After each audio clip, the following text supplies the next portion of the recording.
badhaadhaa jennaan kan namoonni warri chaayinaalii xumurree siingilee ajaa'ibaallee baafne siingilee laqqaqaa siingileen hin jiru siingilee jennaan ma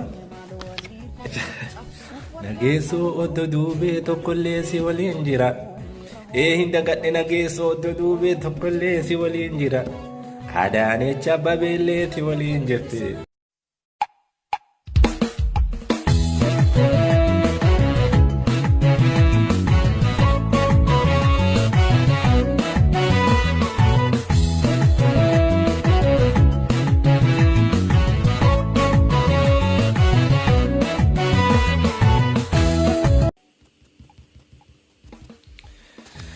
Hayya, assalamualaikum warahmatullahi wabarakatuh. Akkam jirtu nageenya keessan badhaadhaa jirtu. Badhaadhaa jennaan kan namoonni akkati jirtu akkam bakka jiraattan uummata social media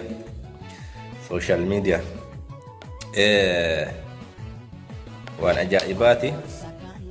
YouTube naamus oroo jedhu tokko banannee gadi dhufnee jirra. Beenu gaabannee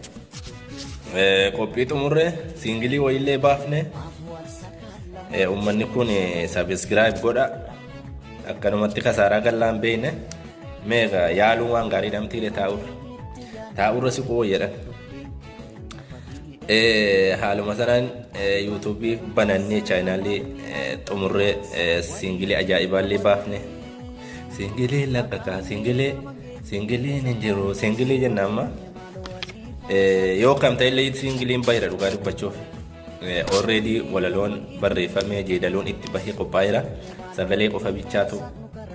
sirraachuu dideenuu dhibaara kunoo irra deddeebinee mashaakalaarra sagaleen isuma dubbatamaa jiru kan inni sirbamuu fi taa'ullee inni ittiin sirbamuu taa'ullee kanuma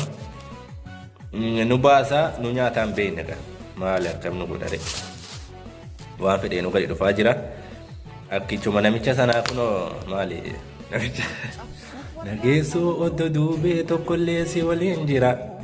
hin dagadhe nageessoo oddo duubee tokkollee si waliin jira Adaanecha Abeebee si waliin jirti